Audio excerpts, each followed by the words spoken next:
जय हिंद साथियों, मैं प्रिंस स्वागत करता हूं आपका आपके अपने चैनल नयन आईएएस पर। और नयन आईएएस समर्पित है आपकी तैयारी के लिए जीएस के और रीजनिंग मैथ से लेके जितनी भी चीज़ें ऐसी हैं जो आपके कंपटीशन के लिए ज़रूरी हैं, इम्पॉर्टेंट हैं, उन चीज़ों की एक सीरीज़ लेके हम जो है बराबर वीडियोस बना रहे हैं। हमारी प्लेलिस्ट में जाके आप चेक कर सकते हैं, उन्हें देख सकते हैं और तैयारी को एक नई दिशा दे सकते हैं। तो दोस्तों, मुझे पूरी उम्मीद है इन वीडियोस से आपको ज़रूर मदद मिल रही होगी। चैनल को सब्सक्राइब करें और भी दोस्तों में शेयर करें। तो दोस्तों, आज की जो क्लास है केमिस्ट्री की क्लास में हम आपको जो है कंप्लीट करेंगे उस टॉपिक को जो पिछली क्लास में हुआ था। हमने अधातुओं को जो है शुरू किया था, अधातुओं को हमने देखा था और उसमें कार्बन और उसके भिन्न रूपों को हमने देखा था। तो उसमें कुछ बातें थी जो और बतानी थी और इसके पश्चात हम जो है नया टॉपिक शुरू करेंगे। तो आइए दोस्तों, हम उसी टॉपिक को आगे बढ़ाते हैं जिसका नाम था अधातुएं। कुछ धातुएं हमको और देखनी है, अधातुएं, जिसमें था कार्बन और इसके भिन्न भिन्न रूप। ठीक है, कार्बन और इसके भिन्न भिन्न रूप ये हम देखेंगे। ठीक है, चलिए दोस्तों आगे बढ़ते हैं, देखते हैं। हीरा हमने देखा था, हमने ग्रेफाइट देखा था।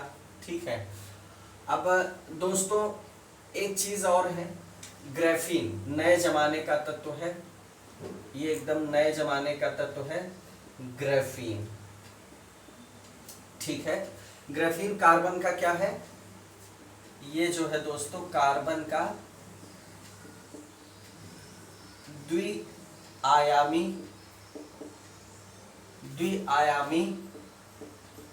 अपर रूप है। ठीक है, कांग्रेस का द्विआयामी अपर रूप है। क्लियर है, ग्राफीन बहुत ही नैनो पार्टिकल है एक तरह से कह लीजिए। और ग्राफीन का इस्तेमाल जो है बहुत कॉमन है, अत्याधुनिक तकनीकों में इसी तत्व का इस्तेमाल किया जा रहा है। ठीक है, तो ग्राफीन से संबंधित और भी चीजें आप समझें। ग्राफीन एक्चुअली है क्या दोस्तों, ये दरअसल सामान्य कार्बन की एक पतली परत है। सामान्य जो कार्बन है, सामान्य कार्बन की एक बहुत ही पतली परत है। ठीक है दोस्तों, पतली परत है। और ये जो है क्या है, नैनो टेक्नोलॉजी आप जानते हैं, मतलब बहुत ही सूक्ष्मतम जो है तकनीक, सूक्ष्मतम पार्टिकल से जो है जो मतलब चीजें बनाई जा रही हैं उसी से संबंधित है नैनो टेक्नोलॉजी या नैनो प्रौद्योगिकी। तो नैनो प्रौद्योगिकी के क्षेत्र में इस तत्व ने क्या किया है, क्रांति ला दी है। ठीक है, ग्राफीन ने। ग्राफीन समझ में आ गया, तो ये आपके लिए जानना जरूरी है। अब दोस्तों ये समझिए कि इसमें बहुत विलक्षण गुण होता है। इसमें क्या होता है, बहुत ही विलक्षण गुण होता है, द्विआयामी तत्व है, इतना आप समझ गए। अब इससे जो है क्या है, ये कितना, ये क्या है, एक कितना घना है आप ये समझिए दोस्तों। ठीक है, अब ये इसके बारे में जानकारी समझिए कि एक तो पतला है ये और जो है सबसे मजबूत भी है। मतलब ये नहीं कि ये पतला है तो कमजोर है, सबसे मजबूत भी है। और क्या है, विद्युत का संवाहक है। क्या है, विद्युत का ग्राफीन क्या है, संवाहक है। इसमें दोस्तों तांबे के भी गुण विद्यमान हैं, तांबे के गुण विद्यमान है। ठीक है, तांबे के गुण विद्यमान है। और ये क्या है, लगभग पारदर्शी है। क्या है, ध्यान दीजिएगा इसके गुणधर्म के बारे में, यहां से सवाल पूछा जा सकता है दोस्तों। क्या है ये, लगभग पारदर्शी है। लगभग पारदर्शी है लेकिन फिर भी इतना घना है कि छोटे से छोटा गैस का अणु पारदर्शी होने के बावजूद इतना घना है कि हीलियम।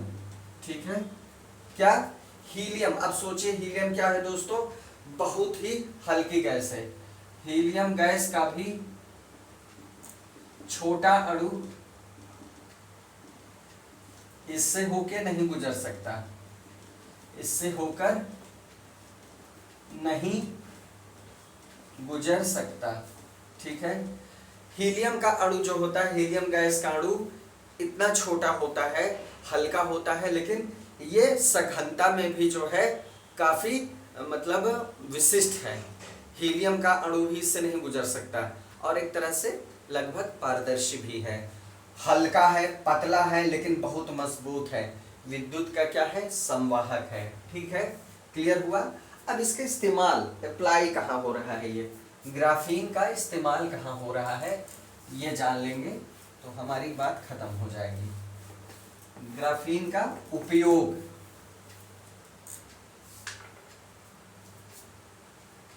कंप्यूटर चिप्स में, कंप्यूटर चिप्स में, और कहाँ? कम्युनिकेशन डिवाइस में, कम्युनिकेशन डिवाइस में, ठीक है, टच स्क्रीन में। ये सब नए जमाने की टेक्नोलॉजी है दोस्तों। तो इन सब में जो है क्या है, इसका इस्तेमाल हो रहा है, ग्राफीन का इस्तेमाल हो रहा है। तो ये कार्बन का अपर रूप है, द्वियामी अपर रूप है। ठीक है दोस्तों, चलिए क्लियर हो गया? कोई समस्या? ठीक है, चलिए दोस्तों आगे बढ़ते हैं। ग्राफीन हमने देख लिया। अब ग्राफीन के बाद हमको क्या देखना है? ग्राफीन के बाद समझना है दोस्तों कि जो है हाइड्रोजन। अब हम एक नया टॉपिक शुरू करेंगे। कार्बन के अपर रूपों में मतलब ग्राफीन बस बताना था, कंप्लीट हो गया। अब एक नया टॉपिक हम लोग शुरू करेंगे दोस्तों। आइए देखते हैं एक नया टॉपिक, हाइड्रोजन और उसके यौगिक। अब हाइड्रोजन को देखा जाए थोड़ा सा और उसके यौगिक। तो हमारा टॉपिक है दोस्तों हाइड्रोजन, हाइड्रोजन, हाइड्रोजन और उसके यौगिक। ठीक है, हाइड्रोजन और उसके यौगिक ये देखेंगे हम लोग। ठीक है, छोटा सा टॉपिक है, ये भी कंप्लीट करेंगे, देखेंगे क्या है। तो हाइड्रोजन का दोस्तों क्या देखना है हमें? हाइड्रोजन का हमको क्या देखना है? 3 समस्थानिक ज्ञात है। ठीक है, हाइड्रोजन क्या क्या है? परमाणु क्रमांक देखते हैं पहले। हाइड्रोजन का परमाणु क्रमांक, परमाणु क्रमांक क्या है दोस्तों? 1 है। परमाणु क्रमांक क्या है? 1 है। ठीक है, ये क्या करते हैं दोस्तों? ये 3 समस्थानिक इनके ज्ञात है। हाइड्रोजन के 3 समस्थानिक है। तीनों समस्थानिक को देखेंगे। समस्थानिक का मतलब हमने देखा था कि जो है समस्थानिक और संभारी हमने देखा था कि समस्थानिक का मतलब क्या था कि जिनका परमाणु क्रमांक समान था लेकिन द्रव्यमान संख्या अलग अलग थी। ठीक है, तो हम देखते हैं दोस्तों 3 समस्थानिक कौन कौन से हैं। अब इसमें जो है हल्की हाइड्रोजन, सबसे हल्की हाइड्रोजन जो है, हल्की हाइड्रोजन, ये पहला समस्थानिक है। हल्की हाइड्रोजन, इसका नाम क्या है दोस्तों? प्रोटियम। इसका नाम क्या है? प्रोटियम है। ठीक है, क्या है दोस्तों? प्रोटियम। इसको हम ऐसे लिखेंगे। इसमें 1 इसकी जो है द्रव्यमान संख्या भी है और 1 क्या है? परमाणु क्रमांक। तो परमाणु क्रमांक तो तीनों का एक जैसा होगा, ये पहले क्लियर रखिएगा। ठीक है, दूसरा है दोस्तों ड्यूटीरियम। दूसरा क्या है? दूसरा क्या है? ड्यूटीरियम। ड्यूटीरियम। अब ड्यूटीरियम क्या है? इसको कैसे लिखेंगे? 2। ठीक है, अब यहाँ देखिए परमाणु क्रमांक यहाँ सेम है, मतलब यहाँ भी 1 है और यहाँ भी 1 है, लेकिन द्रव्यमान संख्या या परमाणु भार जो है वो क्या है? अलग अलग है। यहाँ प्रोटियम का 1 है, ड्यूटीरियम का 2 है। आपने देखा कि समस्थानिक का यही मतलब होता है, आइसोटोप का यही मतलब होता है कि द्रव्यमान संख्या अलग अलग होगी लेकिन परमाणु क्रमांक 1 होगा। तो ड्यूटेरियम का भी परमाणु क्रमांक 1 है, लेकिन परमाणु भार 2 है। अब तीसरा जो इसका समस्थानिक है वो क्या है, वो है दोस्तों ट्राइटियम। इसको हम डी से भी निरूपित करते हैं, ठीक है, इसको हम डी से भी निरूपित करते हैं। और तीसरा क्या है, ट्राइटियम। ट्राइटियम ट्राइटियम को हम टी से भी निरूपित करते हैं। अगर H को देखा जाए तो यहाँ पर 1 होगा और यहाँ क्या होगा, 3 होगा, ठीक है, ये ट्राइटियम है। तो हाइड्रोजन का परमाणु क्रमांक 1 है और तीनों समस्थानिक में हमने ये देखा कि द्रव्यमान संख्या 1, 2 और 3 है। प्रोटियम की कितनी है, 1 है, ड्यूटेरियम की 2 है, ट्राइटियम की 3 है। क्लियर हुआ, ये बात स्पष्ट हो गई दोस्तों। अब देखिए आगे बढ़ते हैं, ठीक है। प्रोटियम और ड्यूटेरियम ये अस्थाई समस्थानिक है। ये दोनों जो समस्थानिक है दोस्तों, प्रोटियम और ड्यूटेरियम, ये हाइड्रोजन के स्थायी समस्थानिक हैं।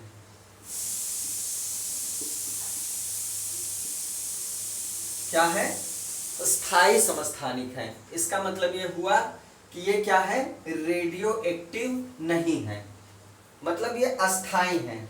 वहीं ट्राइटियम क्या है दोस्तों, रेडियो एक्टिव है। क्या है, रेडियो एक्टिव। इसमें रेडियो एक्टिविटी पाई जाती है, ठीक है, रेडियो एक्टिविटी का गुण पाया जाता है। तो चलिए ये बात क्लियर हो गई। ये बहुत ही कम मात्रा में, ये प्रकृति में जो है ट्राइटियम जो होता है दोस्तों, प्रकृति में बहुत कम मात्रा में पाया जाता है, बहुत ही कम मात्रा में पाया जाता है, ठीक है। चलिए इनके बारे में हमने सारी जानकारी स्पष्ट कर ली, ठीक है। तो इसे ज्यादातर क्या करते हैं दोस्तों, ट्राइटियम को कृत्रिम विधि द्वारा कहाँ बनाते हैं, न्यूक्लियर रिएक्टर में। इसको चूंकि यह प्रकृति में बहुत कम पाया जाता है, तो इसको कृत्रिम विधि से न्यूक्लियर रिएक्टर में बनाया जाता है, ठीक है। ट्राइटियम को क्या किया जाता है, न्यूक्लियर रिएक्टर में कृत्रिम विधि द्वारा बनाया जाता है, ठीक है। अब अगर इनकी खोज की बात करें दोस्तों, मान लीजिए इससे प्रश्न पूछा जाए कि प्रोटियम, ड्यूटेरियम और ट्राइटियम की खोज किसने की, तो आप याद रखिए, इनके लिए कुछ नाम याद रख लीजिए, प्रोटियम, ड्यूटेरियम और ट्राइटियम, इनकी खोज किसने की।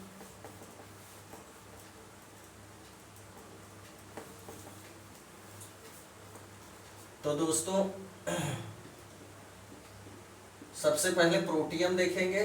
तो दोस्तों प्रोटियम की खोज किसने की दोस्तों, चलिए ड्यूटेरियम देखते हैं। प्रोटियम का जो है, प्रोटियम का आइडिया नहीं है दोस्तों, ड्यूटेरियम देखते हैं। ड्यूटेरियम 1931 में, ड्यूटेरियम 1931 में खोजा गया था। किसने खोजा था, यूरे ने खोजा था। किसने खोजा था, यूरे ने। और 3 लोग थे इसमें दोस्तों, यूरे था और ब्रिकवैड था और क्या था, मर्फी। 3 नाम थे, यूरे, ब्रिकवैड और मर्फी। 3 लोगों ने खोजा था 1931 में, ठीक है। और 34 में 3 लोगों ने खोजा था, 1934 में खोजा था ट्राइटियम को, लोजियर, ब्लीकने और स्मिथ। लोजियर और ब्लीकने, क्या नाम था उसका, ब्लीकने और स्मिथ। ब्लीकने और स्मिथ, लोजियर, ब्लीकने और स्मिथ, ये 3 नाम हैं ट्राइटियम की खोज के लिए। और ड्यूटेरियम की खोज के लिए ब्रिकवैड और मर्फी। खैर बहुत आवश्यक नहीं है, मैंने व्यर्थ जो है इसको जो है इतना महत्व दिया। खोज में मान लीजिए पूछता नहीं है, लेकिन बताना जरूरी था ताकि आपके पास एक डेटा रहे, ठीक है। आगे बढ़ते हैं दोस्तों। आगे देखते हैं जो काम की बात, ड्यूटीरियम के गुण देखेंगे, ठीक है। ड्यूटीरियम के गुण, ड्यूटीरियम के गुण देखेंगे, ठीक है। इसके गुणों को देखा जाए दोस्तों, चलिए। इसमें दोस्तों क्या है, ड्यूटीरियम के गुण में पहली चीज तो ये देखो रंगहीन होता है। क्या होता है दोस्तों, इसमें कोई रंग नहीं होता, कलरलेस होता है। कोई स्मेल नहीं होती, मतलब गंधहीन होता है, स्वादहीन होता है, स्वादहीन होता है, और जल में अविलेय गैस है, ठीक है। मतलब ड्यूटीरियम के गुणों की बात की जाए दोस्तों तो क्या है, रंगहीन है, गंधहीन है, स्वादहीन है, और जल में क्या है, अविलेय है, ठीक है। ऐसी गैस है जो जल में अविलेय है। तो ये हो गया ड्यूटीरियम के गुण। इसके अणु क्या है, अणु क्या है ड्यूटीरियम के, द्विपरमाणुक। क्या है दोस्तों, द्विपरमाणुक, ठीक है। मतलब इसमें 2 परमाणु हैं। चलिए आगे बढ़ते हैं, ड्यूटीरियम का गुण हमने देखा। आगे देखेंगे भारी जल। भारी जल किसे कहते हैं, भारी जल, इससे सवाल पूछा जाता है। ये टर्म आवश्यक है आपके लिए जानना। भारी हाइड्रोजन, हल्का हाइड्रोजन कौन था, प्रोटियम था। भारी हाइड्रोजन क्या है, ड्यूटीरियम है। ड्यूटीरियम, भारी हाइड्रोजन क्या है दोस्तों, ड्यूटीरियम है। और ड्यूटीरियम के ऑक्साइड को, ठीक है, ये जो ड्यूटीरियम है इसी के ऑक्साइड को हम क्या कहते हैं दोस्तों, D2O, D2O, इसी को कहते हैं भारी जल, ठीक है। इसी को हम क्या कहते हैं दोस्तों, भारी जल। 1932 में यूरे और वाशबर्न ने इसकी खोज की थी, ठीक है। यूरे और वाशबर्न ने इसकी खोज की थी भारी जल की। भारी जल एक्चुअली क्या है दोस्तों, ड्यूटीरियम का ऑक्साइड है भारी जल। क्लियर हुआ, कोई समस्या। भारी जल महत्वपूर्ण है जानना। ड्यूटीरियम का ऑक्साइड यही कहलाता है भारी जल। ड्यूटीरियम का ऑक्साइड क्या है, भारी जल होता है। अब दोस्तों इसके जल के उपयोग क्या हैं, ये जानना आपके लिए बहुत आवश्यक है। भारी जल के उपयोग, भारी जल के उपयोग, भारी जल के क्या उपयोग है दोस्तों, ये बहुत ही कीमती पदार्थ है। सबसे पहले जान के चलिएगा ये बहुत ही कीमती पदार्थ है, ठीक है, सामान्य नहीं है। भारी जल या D2O बहुत कीमती पदार्थ है, ठीक है। अब दोस्तों ये किसके रूप में प्रयोग किया जाता है, सबसे पहला जो है वो न्यूट्रॉन मंदक के रूप में, न्यूट्रॉन मंदक के रूप में सबसे पहला जो इसका प्रयोग है न्यूट्रॉन मंदक के रूप में प्रयोग किया जाता है, ठीक है। अब दोस्तों जब न्यूक्लियर रिएक्टर में क्या होता है, न्यूट्रॉन होते हैं बहुत तेज स्पीड में, ठीक है, बहुत तेज स्पीड में तीव्रगामी न्यूट्रॉन होते हैं, तो उनकी गति को स्लो करने वाला, मंद करने वाला जो पदार्थ होता है उसको मंदक कहा जाता है।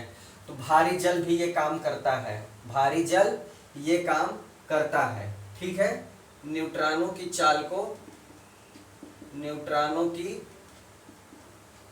चाल को मंद करता है, मंद करता है। क्लियर हुआ, ठीक है। तो ये न्यूट्रॉन मॉडरेटर के रूप में इसका प्रयोग होता है।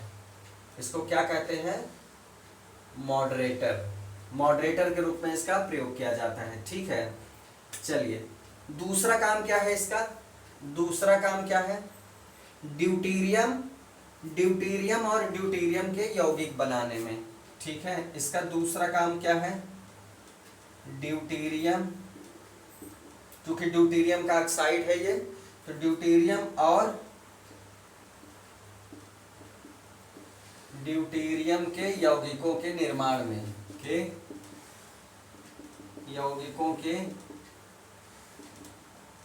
निर्माण में। ठीक है, ड्यूटीरियम और ड्यूटीरियम के यौगिकों के निर्माण में इसका प्रयोग किया जाता है। ठीक है, चलिए अब ये सांद्र जल या भारी जल, सांद्र भारी जल जो होता है ये दोस्तों क्या होता है, शरीर के लिए क्या होता है, ये शरीर के लिए बहुत हानिकारक है। तो ये जो है दोस्तों क्या है, नोट करिएगा, शरीर के लिए भारी जल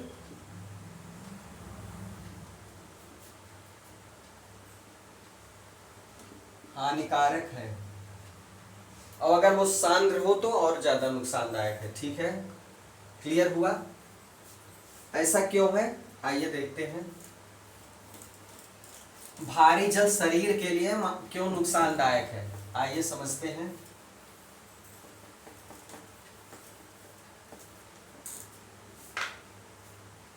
ठीक है, भारी जल क्या करता है, भारी जल क्या करता है दोस्तों, भारी जल क्या करता है, साधारण जल की तुलना में, साधारण जल की तुलना में मंद क्रिया करता है, कोई काम बहुत धीरे से करता है। ठीक है, मंद क्रिया करता है, तो मंद क्रिया करेगा या मंद रूप से क्रिया करेगा तो इससे क्या होगा, शरीर में होने वाली सामान्य जो अभिक्रियाएं हैं, होने वाली सामान्य किस्म की जो सामान्य अभिक्रियाएं हैं, ये क्या हो जाती हैं दोस्तों, असंतुलित हो जाती हैं, असंतुलित हो जाती हैं। शरीर में होने वाली जो सामान्य अभिक्रियाएं हैं वो क्या होती है, असंतुलित हो जाती हैं। क्योंकि भारी जल क्या होता है दोस्तों, भारी जल बहुत मंद वेग से शरीर में अभिक्रिया करता है, वहीं साधारण जल जो है, जो भी आवश्यक है उस वेग से अभिक्रिया करता है, इसलिए शरीर की सारी अभिक्रियाएं सुचारू रूप से संपन्न होती हैं। ठीक है, बात समझ में आई, क्लियर हुआ। ये पौधों के विकास को भी रोकता है। भारी जल क्या होता है दोस्तों, करता है, भारी जल पौधों के विकास को भी क्या करता है, रोकता है। ठीक है, जब मनुष्य के शरीर में जो है इसका नुकसान है तो पौधे भी जीव है, कहाँ उसमें फायदा होगा, मंद अभिक्रिया वहां भी करेगा, जाहिर सी बात है उसकी भी जैविक प्रक्रियाएं क्या होंगी, प्रभावित होंगी। ठीक है, उसकी भी जैविक प्रक्रियाएं क्या होंगी दोस्तों, प्रभावित होंगी। भारी जल से क्या होता है, बीजों का जो अंकुरण होता है वो क्या होता है, रुक जाता है। बीजों का जो अंकुरण है, जर्मिनेशन है, वो प्रोसेस क्या होती है, स्लो हो जाती है या रुक जाती है। ठीक है, क्लियर हुआ। तो ये दोस्तों क्या है, भारी जल की विशेषताएं हैं, भारी जल के उपयोग क्या है या उससे नुकसान क्या है, ये चीजें हैं।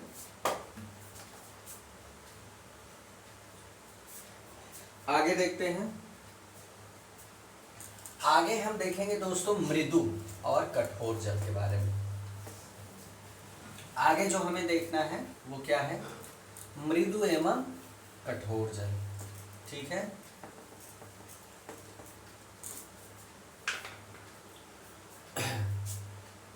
मृदु एवं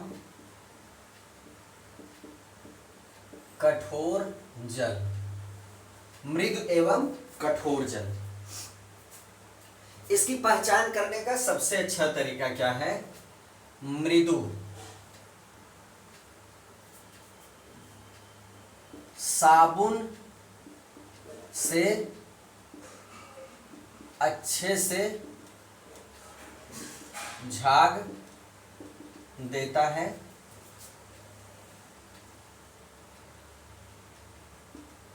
और यहाँ क्या है, साबुन से अच्छे से झाग नहीं देता। देखिए दोस्तों, आपने देखा होगा ग्रामीण इलाकों में कुछ जगह पानी के स्रोतों से लोग पानी नहीं भरते, बल्कि कहीं और से पानी भर के लाते हैं।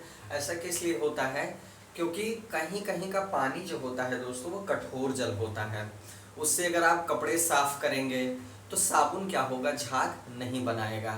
मृदु जल से क्या होता है, साबुन बढ़िया से झाग बनाएगा। बहुत सारे अनाज जैसे लेग्यूमिनस कुल के जो भी अन्न है, जैसे दाल है, दाल वगैरह ठीक से पकती नहीं है, तो इसके लिए मृदु जल जो है वो कहीं और से लाते हैं, कठोर जल अनुपयुक्त हो जाता है। तो अपने गांव में ये चीज़ बहुत अच्छे से देखी होगी। तो मृदु और कठोर जल में अंतर क्या है कि मृदु जल से अगर साबुन लगा के आप कपड़ा धो लेंगे तो उससे झाग जो है नहीं बनेगा या बहुत कम बनेगा। वहीं जो है इससे कठोर जल से और मृदु जल से झाग बढ़िया बनेगा। मृदु से बढ़िया बनेगा, कठोर से झाग नहीं बनेगा। क्लियर हुआ? चलिए, अब ये दोस्तों हो गया मृदु जल और कठोर जल। इसको हम सॉफ्ट वाटर कहते हैं। मृदु को हम क्या कहते हैं? सॉफ्ट वाटर, मृदु जल को।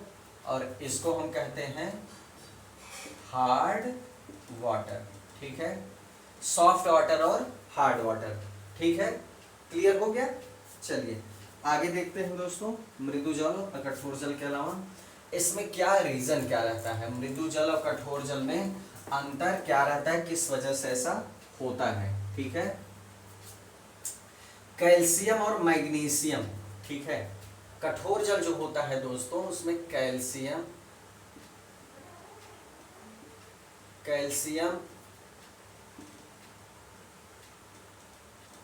मैग्नीशियम, कैल्शियम और मैग्नीशियम, इसके क्या बाइकार्बोनेट,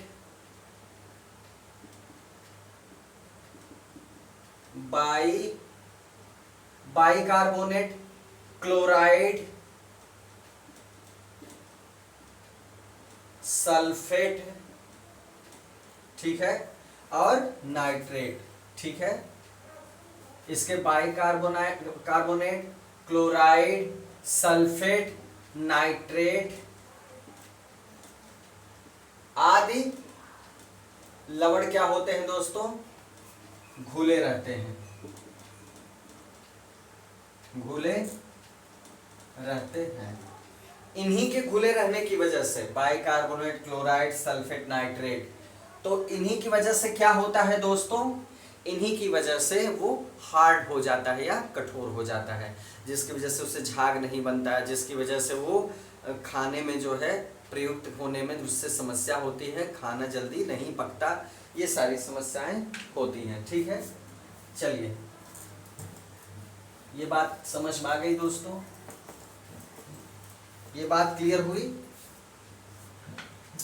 चलिए अब देखेंगे दोस्तों क्या, चलिए साधारण साबुन जो होता है क्या है, साधारण साबुन की बात हमने की, तो साधारण साबुन क्या है दोस्तों, साधारण साबुन क्या है, स्टीयरिक अम्ल है, स्टीयरिक अम्ल। साधारण साबुन क्या है दोस्तों, स्टीयरिक अम्ल है। ठीक है, इसका क्या है, सोडियम लवण, स्टीयरिक अम्ल कह लीजिए, इसका सोडियम लवण कह लीजिए। ठीक है, सोडियम लवण है। इसका सूत्र क्या है दोस्तों, C17H35COOH, C17H35COOH। सूत्र याद करने की जरूरत नहीं है विशेष, लेकिन साधारण साबुन जो है को हम क्या कहते हैं, स्टीयरिक अम्ल का सोडियम लवण। ठीक है, बस इतना पर्याप्त है आपके लिए जानना। हाइड्रोजन, अब ये क्या है, जल में विलय होता है। ये जो स्टीयरिक अम्ल का सोडियम लवण होता है, साबुन होता है दोस्तों, जल में क्या है, जल में ये विलय है। ठीक है, जल में क्या है दोस्तों, जल में ये विलय है। आइए दोस्तों देखते हैं हाइड्रोजन पेरोक्साइड, हाइड्रोजन पेरोक्साइड के बारे में। देखिए केमिस्ट्री में छोटी छोटी चीजें आपको देखनी पड़ेंगी, ठीक है। जीएस में केमिस्ट्री के लिए उन चीजों को भी आपको पढ़ना पड़ेगा जिसमें बहुत रुचि आपको नहीं मिलेगी, लेकिन चूंकि पूछा जाता है तो आपको जानना ही पड़ेगा। हाइड्रोजन पेरोक्साइड दैनिक जीवन से संबंधित चीजें हैं दोस्तों, इसलिए आपको पता होना आवश्यक भी है और परीक्षा की दृष्टि से भी महत्वपूर्ण है। हाइड्रोजन पेरोक्साइड, इसके बारे में जानते हैं दोस्तों। 1818 में इसकी खोज हुई। किसने की? थीनार्ड ने। थीनार्ड ने खोज की, ठीक है, ये क्लियर हुआ। ये है क्या? ठीक है, इसका सूत्र पहले समझ लीजिए, H2O2। हाइड्रोजन पेरोक्साइड का सूत्र क्या है? H2O2। अब दोस्तों इसके गुण देखेंगे हम, इसके हम गुण देखेंगे। हम इसको जानना क्यों चाहते हैं, पढ़ना क्यों चाहते हैं? शुद्ध जो हाइड्रोजन पेरोक्साइड होता है, शुद्ध हाइड्रोजन पेरोक्साइड, शुद्ध जो है हाइड्रोजन पेरोक्साइड जो होता है वो फीका नीला, फीके कलर का फीका नीला, एक तरह से गाढ़ा द्रव है। क्या है? गाढ़ा द्रव है, ठीक है। ये किस में विलेय है? इसकी विलेयता किस में है? जल, एल्कोहल और ईथर, इसमें क्या है? ये विलेय है। इसमें क्या है? विलेय है, ठीक है। Hydrogen peroxide. अब ये काम किसके आता है, क्यों हम इसको पढ़ रहे हैं, ये आवश्यक है सबसे ज्यादा जानना। तो इसके बारे में ये चीज आप जान गए हाइड्रोजन पेरोक्साइड के बारे में। H2O2 इसका सूत्र है। 1818 में थीनार्ड ने इसकी खोज की। एक तरह से ये फीका नीला गाढ़ा द्रव है। किस किस चीज में विलेय है? जल में, एल्कोहल में और ईथर में। अब इसका हम प्रयोग देखेंगे जो सबसे ज्यादा महत्वपूर्ण है जानना, ठीक है। हाइड्रोजन पेरोक्साइड, इसका तनु विलयन मतलब हल्का विलयन बना के, इसका जो तनु विलयन होता है वो दोस्तों क्या होता है? एंटीसेप्टिक। मतलब अगर घाव वाव लग जाए तो इसी से धुलते हैं। आपने देखा होगा शीशे में मिलता है, तो जैसे घाव लग जाए तो हल्का तनु जो है हाइड्रोजन पेरोक्साइड से क्या करते हैं? घाव को धुलते हैं। मतलब ये क्या होता है? कीटनाशी होता है, जीवाणुनाशी भी होता है, कीटनाशी भी होता है, घाव धोने, गरारे करने, मुंह में भी इससे माउथ वॉश का भी काम किया जाता है, गरारा भी किया जाता है इससे। दांत और कान साफ करने के लिए, दांत और कान साफ करने के लिए प्रयुक्त होता है। दांत और कान साफ करने के लिए क्या होता है? प्रयुक्त होता है, ठीक है। रेशम, ऊन, पंख, बाल, तिनके, हाथी दांत, इन सब चीजों का दोस्तों क्या होता है? इन कोमल वस्तुओं का, आदि जो कोमल वस्तुएं हैं इनका विरंजन करने के लिए प्रयुक्त होता है। विरंजन करने के लिए प्रयुक्त होता है, ठीक है। दूध और शराब को प्रिजर्व करने के लिए या संरक्षित करने के लिए भी इसका प्रयोग होता है, ठीक है।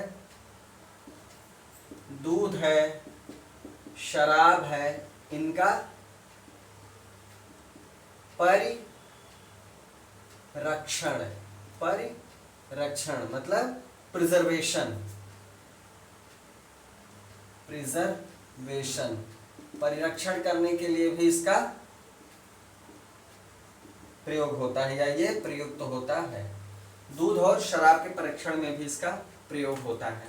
ठीक है दोस्तों, ये रॉकेट है, जेट है, ठीक है, पनडुब्बी है, ठीक है, इसके भीतर इसके नोदन में भी प्रयोग होता है, मतलब प्रोपल्सन जो होता है इनका, रॉकेट का, जेट का, पनडुब्बी का जो प्रोपल्सन होता है इसके रूप में इसका प्रयोग होता है। यह स्वयं ईंधन के रूप में प्रयोग होता है या फिर अन्य ईंधन के आक्सीकारक के रूप में, या तो ये ईंधन के रूप में प्रयोग होगा या अन्य ईंधन के आक्सीकारक के रूप में, आक्सीकारक के रूप में। ऐसा क्यों होता है दोस्तों? क्योंकि इसमें क्या होता है, क्योंकि इसमें क्या होती है, ऑक्सीजन पाई जाती है। इसमें क्या होती है, ऑक्सीजन होती है। ठीक है, तो या तो खुद ये ईंधन के रूप में प्रयोग होता है या किसी अन्य ईंधन के आक्सीकारक के रूप में। तो इसका बहुत प्रयोग है हाइड्रोजन परऑक्साइड का, तो इसको H2O2 को आप अच्छे से पढ़ लीजिएगा और यहाँ से सवाल पूछा गया है, पूछा भी जा सकता है। तो दोस्तों ये टॉपिक भी हमारा कंप्लीट हो गया, हाइड्रोजन और उसके यौगिक, ये भी टॉपिक कंप्लीट हो गया। आज के वीडियो में इतना ही। आगे एक नए टॉपिक के साथ केमिस्ट्री में फिर मिलेंगे अगली क्लास में। तब तक के लिए दोस्तों जय हिंद।